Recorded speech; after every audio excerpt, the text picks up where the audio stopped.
Bien, aquí entonces estamos con el segundo ejemplo de campo eléctrico de una distribución discreta de carga. Para empezar, recordemos que una distribución discreta de carga es aquella en la cual la cantidad de carga que tenemos en el espacio es poca, de tal manera que se hace manejable calcular el campo eléctrico producido por esa distribución de carga, ya que podemos aplicar la fórmula de campo eléctrico de una carga puntual a cada una de las cargas con respecto al punto donde queremos encontrarla, donde queremos calcular el campo, y luego hacer una suma vectorial eh, con las reglas de vectores que conocemos para encontrar entonces tanto el vector campo eléctrico en ese punto como la magnitud y la dirección de ese campo eléctrico. En el ejemplo anterior trabajamos con un sistema de dos cargas, el cual nosotros conocemos con el nombre de dipolo eléctrico. El dipolo eléctrico, como se explicó, es una configuración en la cual las dos cargas que están en juego tienen la misma magnitud pero signos contrarios. Acá ahora tenemos un sistema de tres cargas, como podemos observar en el dibujo, las cuales las tres son negativas. Observamos si a esta carga la llamamos Q1, a esta la llamamos Q2 y a esta la llamamos Q3, leyendo de arriba hacia abajo. Las tres cargas están alineadas verticalmente. Entonces vemos que Q1 y Q3 tienen la misma magnitud y signo de carga, menos 5 microcoulomb y menos 5 microcoulomb, mientras que la carga intermedia o Q2 tiene un valor de menos 2 microcoulomb. También observamos la distancia que hay entre Q1 y Q2, es la misma que hay entre Q2 y Q3, y es de 8 centímetros. Luego se ha colocado un punto que está a una distancia horizontal de 6 centímetros de la segunda carga o de la carga Q2, como lo vemos acá. El hecho de tener esta configuración que nos muestra que la carga 1 y la carga 3, así como esta distancia y esta, son iguales, significa que este ejercicio presenta simetría. Las simetrías en estos casos son muy útiles para poder reducir los cálculos, para poder hacer los cálculos de manera más simple, ya que, como veremos más adelante, al hacer un tratamiento entre estas dos cargas, o mejor dicho, al hacer el tratamiento del campo eléctrico de esta carga sobre este punto, automáticamente tendremos el de este. Claro, con ciertas diferencias, ya que las tenemos en lados diferentes, pero la simetría nos va a ayudar a reducir el tiempo de cálculo. Bien, recordemos que cada carga eléctrica produce su campo eléctrico. Entonces, cada una de estas produce su campo eléctrico y al estar cerca, esos campos eléctricos se combinan y producen un efecto neto en todo el espacio. Nosotros estamos interesados en el efecto neto que estas tres cargas producen en este punto que hemos escogido. ¿De acuerdo? Eso es lo que vamos a hacer. Y para ello necesitamos determinar la distancia desde cada carga hasta el punto, y en eso nos va a ayudar la geometría y lo que sabemos sobre vectores, ya que recordemos que el campo eléctrico es una cantidad vectorial. Por lo tanto, se hará necesario en algún momento aislar las cargas, aislar los campos y utilizar el plano cartesiano, que es una herramienta útil para poder estudiar los vectores de forma aislada. Y ya anteriormente lo hemos utilizado, en el ejercicio anterior lo hicimos, y en los ejercicios sobre ley de Coulomb pues también. Vamos entonces a mostrar ahora este dibujo para que empecemos con el proceso de encontrar ese campo eléctrico. Aquí tenemos el sistema un poco más limpio, sin tanto número ni línea como vemos acá, sino que tenemos pues las tres cargas despejadas. Aquí la distancia entre Q1 y Q2 la hemos llamado Y1, y entre Q2 y Q3 la hemos llamado Y2, por darle un nombre. Recordemos que si la carga eléctrica es negativa, el campo eléctrico va desde el punto hacia la carga, apuntando en la dirección que las une, pero desde el punto hacia la carga, porque las cargas son negativas. Entonces observemos. Aquí tenemos el campo eléctrico E1, como ustedes pueden observar allí, un poquito difícil de ver, pero ahí está. La punta de flecha está sobre la carga, partiendo desde P. Tenemos el campo eléctrico E2, también apuntando hacia la carga. Y tenemos el campo eléctrico E3, saliendo del punto P y llegando hasta la carga. También podemos observar que acá se van a formar dos ángulos, uno aquí arriba y uno aquí abajo, que son exactamente iguales, ya que, como ustedes pueden observar, la geometría que se forma acá, un triángulo rectángulo, es exactamente este mismo triángulo rectángulo de abajo. Y eso es importante que lo tengamos en cuenta para cuando vayamos a determinar o cuando vayamos a aplicar la parte vectorial. Ahora que ya hemos visto los campos eléctricos, estableciéndolos como nos lo indica la base teórica que ya hemos estudiado en clase, vamos ahora a quitar los campos eléctricos para mostrar las distancias. Entonces observen, la distancia que hay desde el punto P hasta la carga, o al revés, desde la carga hasta el punto P, desde la de Q1 y la de Q3 la he llamado R, ya que esta línea y esta línea valen exactamente lo mismo, y lo veremos más adelante. La distancia que hay desde la carga 2 hasta el punto P simplemente la llamé X por ser una distancia horizontal. Cabe destacar que R, tanto en el triángulo de arriba como en el triángulo de abajo, lo vamos a calcular utilizando el teorema de Pitágoras, donde los catetos, este cateto que está acá, vale 8 centímetros, o mejor dicho, 8 por 10 a la menos 2 metros, y este de acá vale 6, o 6 por 10 a la menos 2 metros. Entonces usaremos Pitágoras para calcular el valor de R, y una vez que encontremos el valor de R, tendremos este de acá. También utilizaremos este triángulo rectángulo de referencia para encontrar tanto el seno como el coseno del ángulo que se va a formar aquí. Y al tener el seno y coseno de este ángulo que se va a formar acá, automáticamente tendremos el de abajo, por la simetría. Ahora se dan cuenta porque la simetría es muy importante en algunos problemas geométricos para ayudarnos a simplificar los cálculos. Dicho esto, aquí tenemos un resumen con los datos que vamos a utilizar. Como ya sabemos, la carga 1 y la carga 3 son iguales, tanto en magnitud como en signo. Y aquí está expresada como lo dice el enunciado, o como lo dice el gráfico, de 5 menos 5 microcoulomb o menos 5 por 10 a la menos 6 coulomb. La carga Q3 vale menos 2 microcoulomb o menos 2 por 10 a la menos 6 coulomb. Tenemos la distancia Y1 y Y2 que son iguales, 8 centímetros, o mejor dicho 8 por 10 a la menos 2 metros. Y tenemos la distancia X que vale 6 centímetros o 6 por 10 a la menos 2 metros. La constante de Coulomb ya también sabemos cuánto vale, ya a estas alturas la tenemos ya memorizada, sin embargo la escribimos a los datos pues para que la tengamos también a la mano. Aquí dos cositas que tenemos que destacar. Primero, ese 5,00, 2,00, 6,00, 8,00 simplemente lo podemos interpretar como su número entero, es decir, 5, 2, 6, 8. Simplemente que el texto de donde se extrajo el ejercicio lo escribe así por aquello de la cifra significativa. Por cierto que este ejercicio es un ejercicio que se encuentra en el libro de Física Universitaria, tomo 2, de los autores Sears y Zemansky. Es un ejercicio propuesto para resolver, no es un ejemplo, o sea, no es un ejemplo resuelto. Pide que hallemos la magnitud y dirección del campo eléctrico en el punto P, que tiene esta configuración. Esta es una edición que yo hice para tener las cargas limpias, poder dibujar tanto los campos eléctricos como las distancias.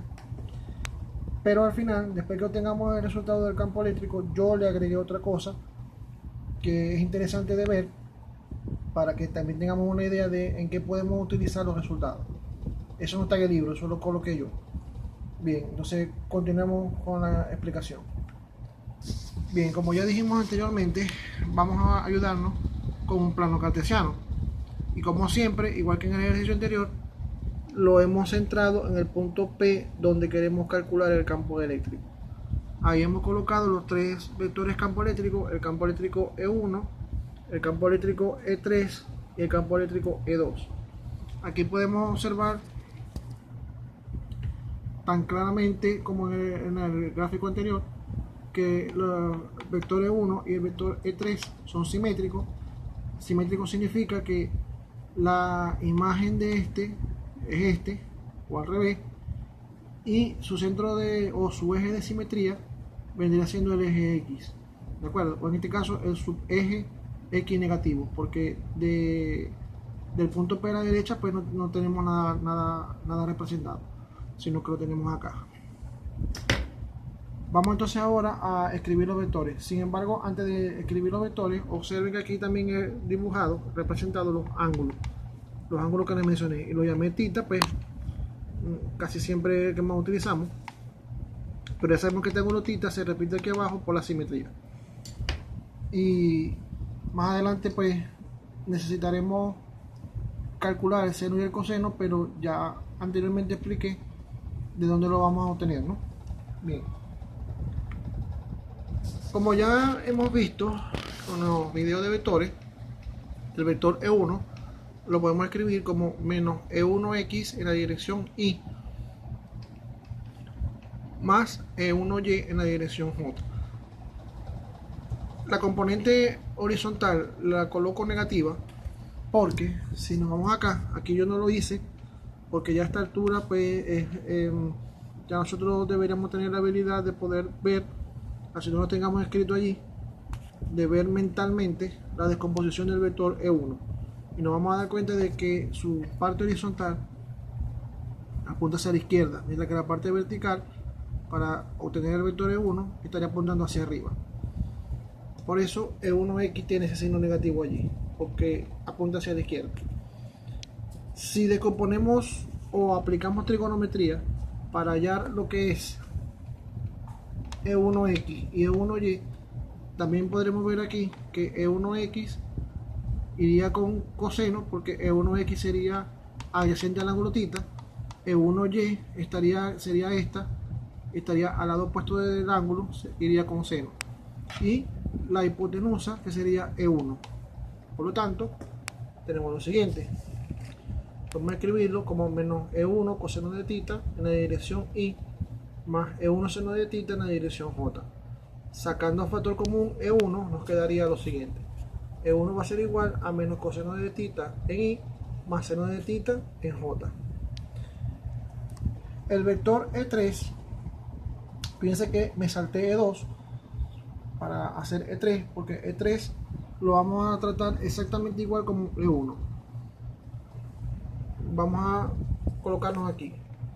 Ahí yo les dejé toda la deducción igual que como hice con E1, pero me voy a concentrar aquí en el final.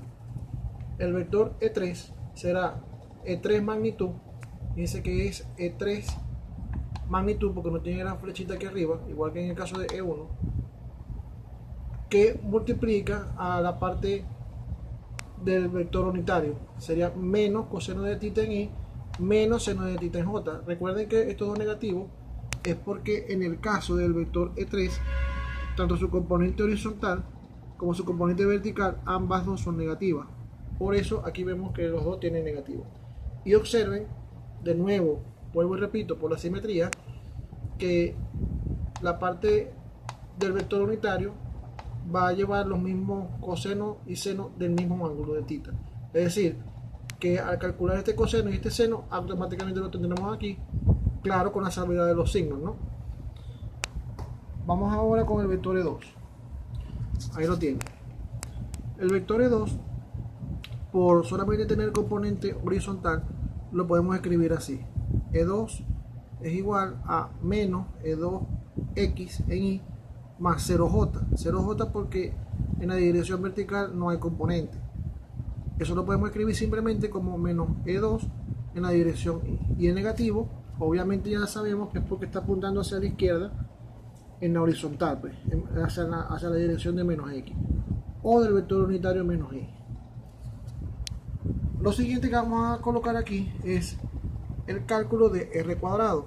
No se nos olvide, R es la distancia que hay desde el punto hacia la carga Q3 y desde el punto hacia la carga Q1.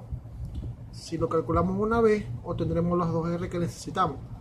Pero recuerden que en la fórmula del campo eléctrico aparece R cuadrado, por lo tanto vamos a calcularla de una vez R cuadrado. Y también recordemos de que en el dibujo anterior, donde mostré las tres cargas con las distancias, dijimos de que R la vamos a calcular con el teorema de Pitágoras, donde los catetos son Y1 o Y2, cualquiera de los dos es lo mismo. Acuérdense que es simetría, que vale 8 centímetros, o mejor dicho, 8 por 10 a la menos 2 metros elevado al cuadrado, más la distancia horizontal X, que vale 6 centímetros, o 6 por 10 a la menos 2 metros elevado al cuadrado. Al hacer este cálculo nos da 0.01 metros cuadrados, ya que recuerden que estamos calculando R cuadrado. R cuadrado, no necesitamos todavía la raíz.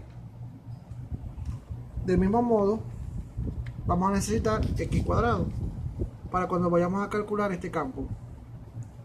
¿De acuerdo?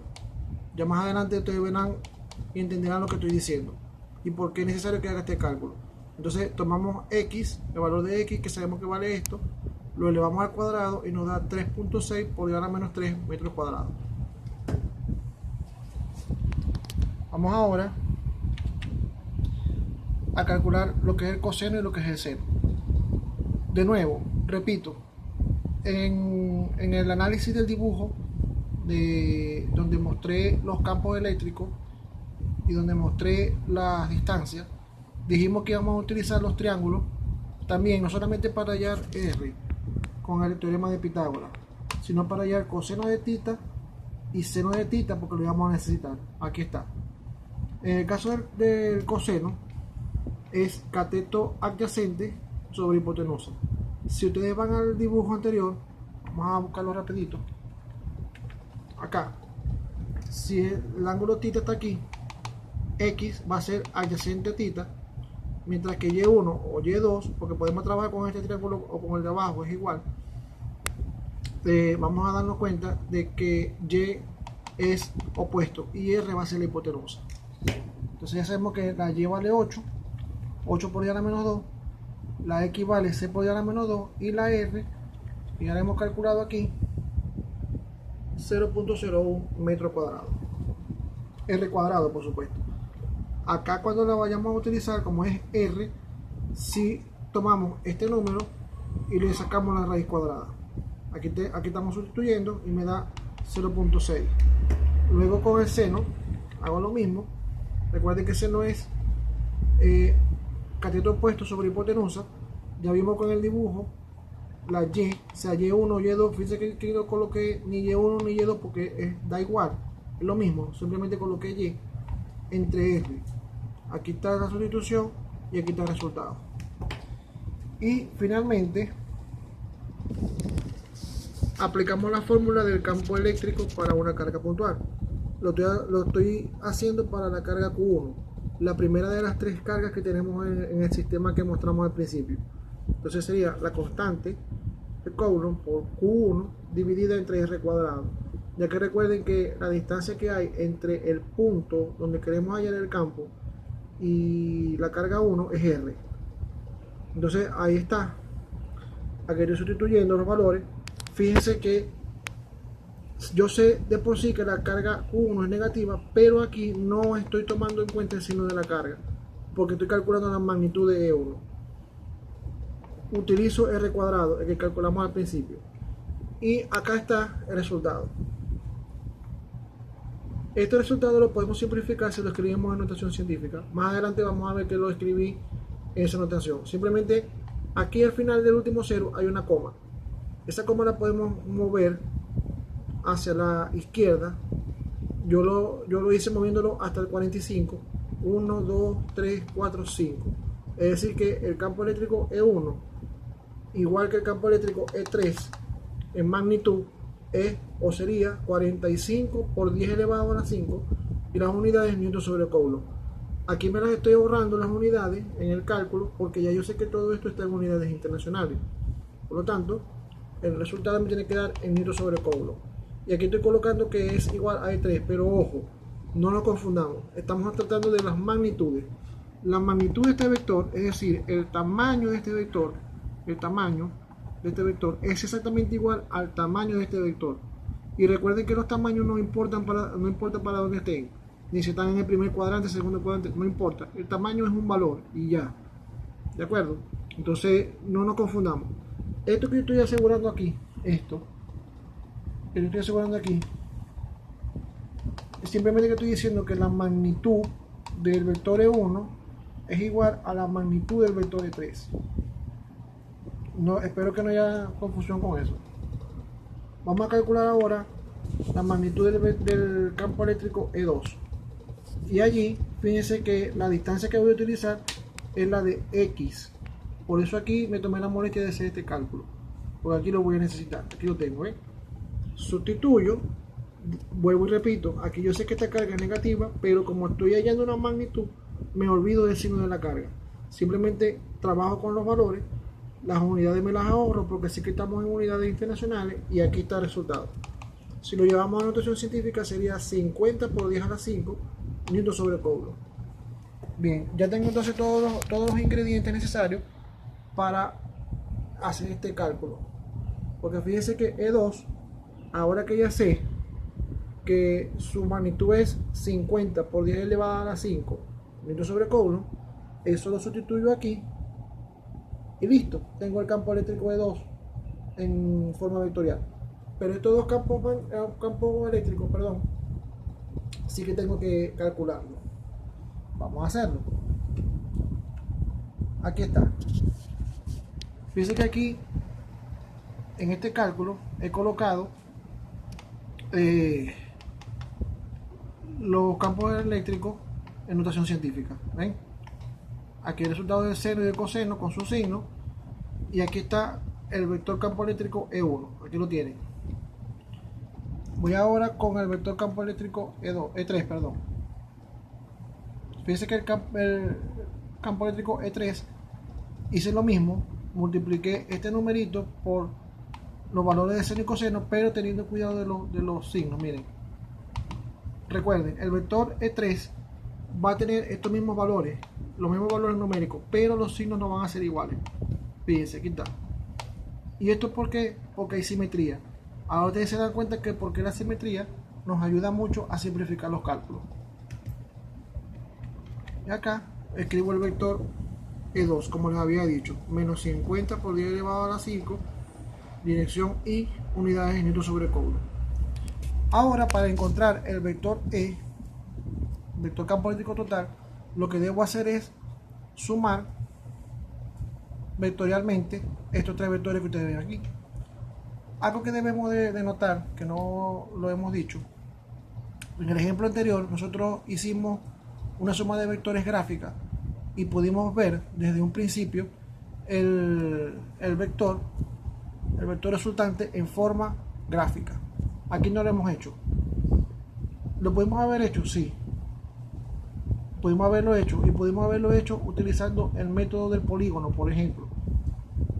¿Y por qué no el método de paralelogramo? Recuerden de física 1, eso yo recuerdo que lo vimos, o sea, los que vieron clase conmigo, los que no, bueno, yo supongo que su profesor que les tocó debió haberlo enseñado. Si no, no importa, lo aprenderán aquí ahorita. Cuando nosotros tenemos muchos vectores, cuando me refiero a muchos vectores, estoy hablando de 3 en adelante, para poder sumarlos en forma gráfica, lo más recomendable es hacerlo por el método del polígono. ¿Por qué? Porque el método del polígono es muy útil para sumar muchos vectores. Sin embargo, aquí no lo hicimos, pero eso no importa porque lo estamos haciendo de manera analítica y lo que nosotros hallemos lo podemos graficar. Bien, entonces sigamos aquí. Esto es lo que vamos a hacer, fíjense. El vector E va a ser igual. Vamos a sumar algebraicamente todas las componentes que tengan X, que son menos 27 por 10 a la 5 aquí, menos 27 por 10 a la 5 de nuevo aquí, y menos 50 por 10 a la 5 aquí. Recuerden que este campo eléctrico solamente tiene dependencia en Y. Aquí está. Del otro lado, en J, tenemos 36 por acá, menos 36 por aquí y 0 por aquí. Aquí está. Entonces, al hacerlo, nos damos cuenta de que aquí, en la parte vertical, 36, 1,36 da 0, más 0 da 0. Es decir que el vector campo eléctrico total E no tiene componente en la dirección vertical, sino solamente en la dirección horizontal. Y aquí está el resultado. Da menos 104 por 10 elevado a la 5 y newton sobre coulomb. Este resultado lo podemos dejar así, ya que hemos venido trabajando con por 10 elevado a la 5. Sin embargo, cumpliendo con las reglas de la notación científica, vamos a darle a este resultado un resultado más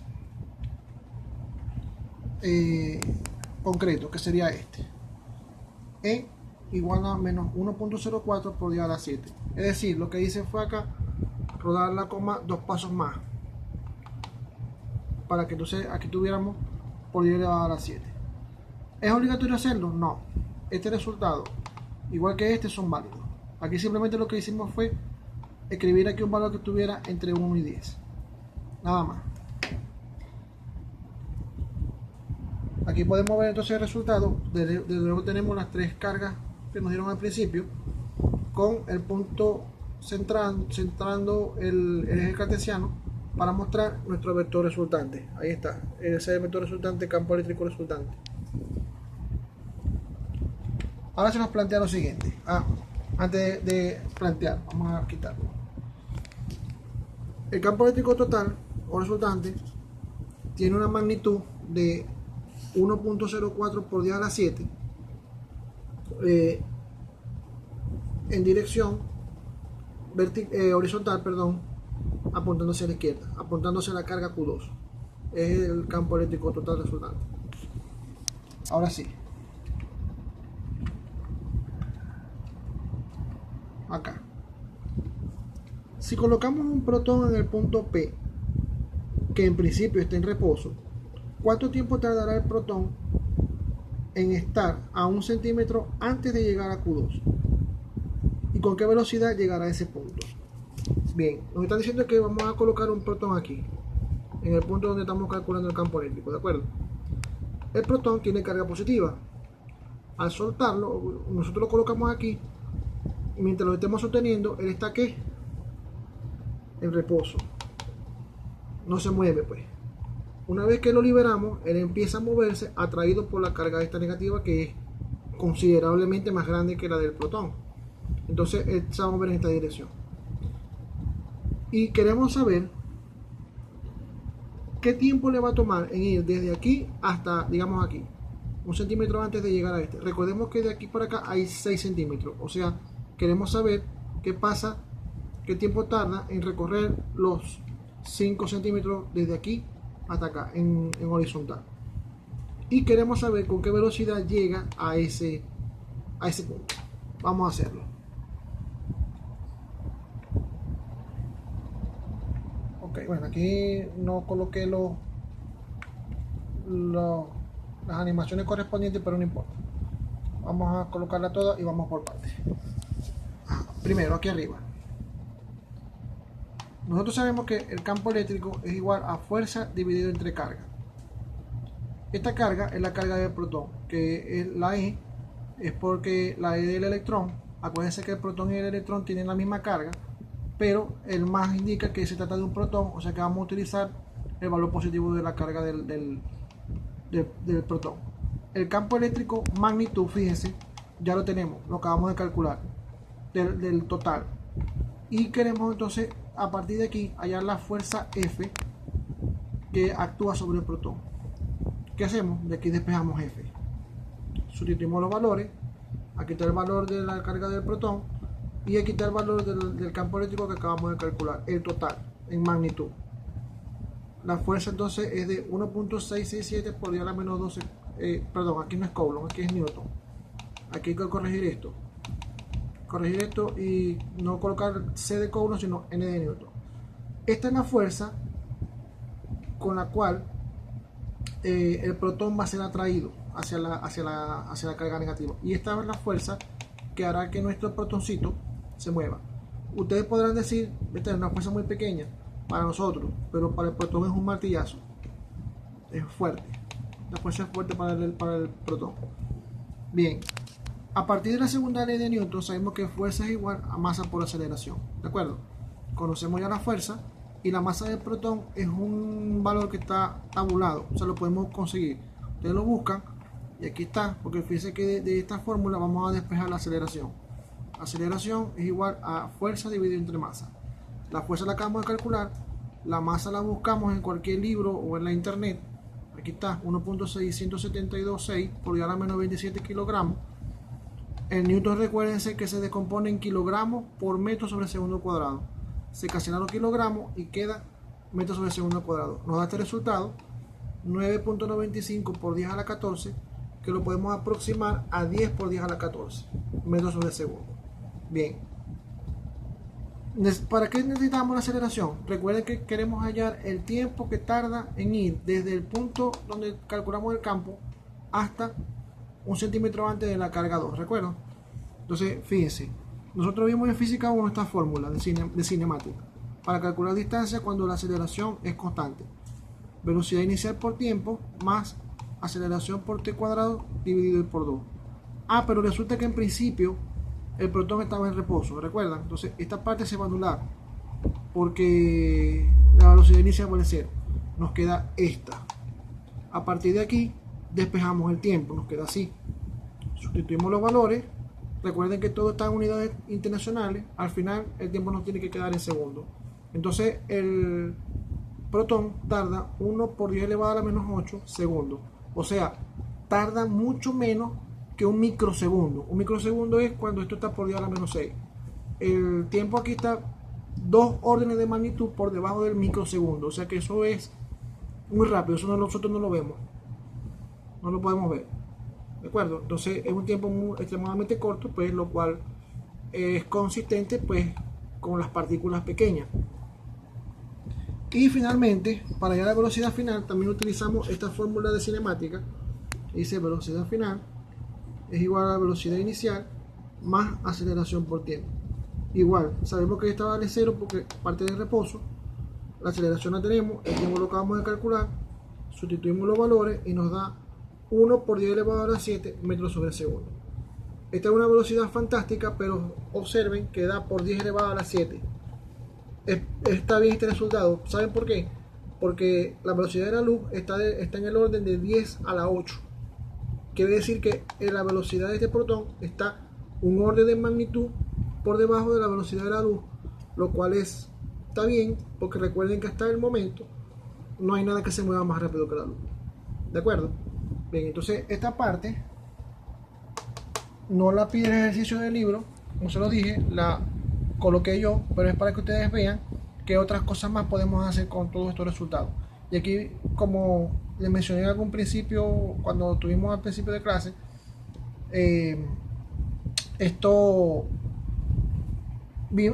dije que íbamos a ver cosas en física 2 que ya habíamos visto en física 1. Aquí tenemos un ejemplo de más cosas que veremos adelante. Bien, entonces espero que con este ejemplo de 3 cargas ya tengamos más clara la idea de cómo se trabaja para hacer cálculo de campos eléctricos de distribuciones discretas de carga. Como siempre digo, estamos abiertos a las preguntas que ustedes tengan bien por hacer, y entonces ya con esto entendemos 2 ejemplos que serán suficientes para que podamos aplicarlo para el día del examen. Bien, entonces sin más que agregar, espero que este ejemplo les haya gustado, sobre todo la parte final, y entonces estamos abiertos para sus comentarios y para sus preguntas.